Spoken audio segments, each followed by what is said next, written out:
میرے بھائی اگر دولت کا نشہ ہے کہ میرے پاس تو پیسہ اتنا ہے کہ میرے مقابلے کا کوئی نہیں ہے، پھر قارون کو پڑھو، قرآن میں اللہ نے اس کا کیا تذکرہ فرمایا۔ قارون کو پڑھ لو، پھر اپنی دولت کے نشے پہ اکڑ دکھانا۔ تیری طاقت، تیرا پیسہ، تیری دولت کیا ہوگی کہ قارون کے خزانے اتنے تھے کہ 40 بندے، 40 آدمی، 40 اونٹ صرف خزانے کی چابیاں اٹھاتے تھے، ایک نہیں 40 آدمی۔ پھر سوچو اس کے خزانے کتنے تھے، پھر سوچو ان خزانوں کے اندر مال کتنا تھا، لیکن کیا کہ اللہ کی نافرمانی پہ اتر آیا۔ ایک بات کی کہ حضرت موسیٰ علیہ السلام نے فرمایا اپنے مال کی اللہ کے راستے میں زکوٰۃ ادا کرو۔ قارون نے کہا یہ کیسے ہو سکتا ہے، میں نے اپنے ہنر سے کمایا سب کچھ، یہ میرا مال ہے، مجھے پتا میں نے کہاں لگانا ہے کہاں نہیں لگانا۔ اللہ تعالیٰ نے قرآن میں کیا فرمایا، ہم نے اس کے خزانوں سمیت اس کو زمین میں دھنسا دیا۔ اب میں بیٹھ کے سوچوں میرے خزانہ قارون کے مقابلے میں کتنا ہے، میں کیوں اکڑ رہا ہوں؟ اگر میرے پاس کوئی تھوڑی سی حکمرانی آئی ہوئی ہے تو کیا میں فرعون سے بڑا حکمران ہوں؟ کیا میں نمرود سے بڑی حکمرانی کرنے والا ہوں؟ ذرا پڑھ فرعون کے ساتھ کیا ہوا، ذرا پڑھ نمرود کے ساتھ کیا ہوا۔ اگر اللہ نے مجھے خوبصورتی دی، طاقت دی، توانائی دی، تو کیا میں ابو لہب جیسے لوگوں سے زیادہ خوبصورت ہوں؟ ان کے ساتھ کیا ہو؟ میرے بھائی اللہ نے قرآن میں فرمایا، اب آخری بات، کہ یہ ساری چیزیں اللہ نے انسان کو کیوں دی؟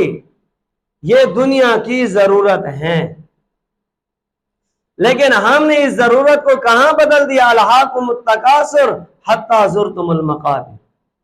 اللہ فرما رہے ہیں کہ تمہاری مالوں کی کثرت، دولت کی کثرت، ان طاقتوں کی کثرت نے تمہیں ہلاک اور برباد کر دیا، یہاں تک کہ تم قبروں میں جا پہنچے ہو۔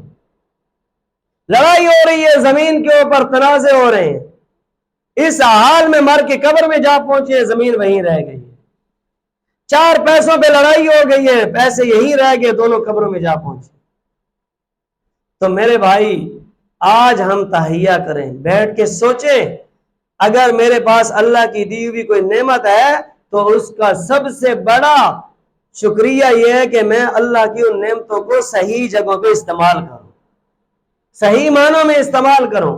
جوانی دی، اچھے کاموں میں لگاؤں، پیسہ دیا، اچھی جگہوں پہ لگاؤں، اللہ نے وقت دیا، صحیح کاموں میں استعمال کروں، اللہ تعالیٰ نے علم دیا، اس کو صحیح راہ میں لگاؤں، اللہ تعالیٰ نے عقل دی، عقل کو صحیح چیزوں کے اندر استعمال کروں، فائدہ اٹھاؤں، لوگوں کو اس سے فائدہ پہنچاؤں۔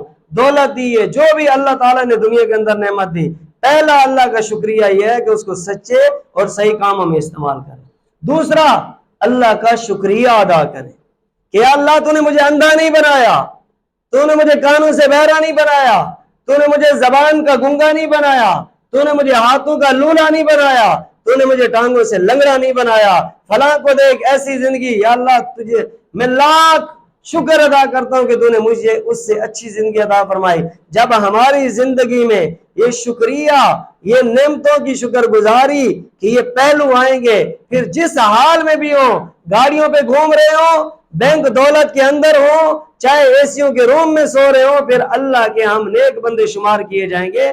خدا کی قسم اگر یہ چیزیں نہیں ہیں تو پھر دنیا جان کی کوئی بھی طاقت ہمارے پاس ہو تو اللہ اگر ناراض ہو گیا تو میرے بھائی ان کا کوئی فائدہ نہیں۔ ان قوموں کا ذکر اللہ نے قرآن میں اس لیے کیا تاکہ ہم ان کو پڑھیں، سمجھیں اور ان سے عبرت حاصل کر کے اپنی آخرت کی تیاری کریں۔ اللہ عمل کرنے کی توفیق عطا فرمائے۔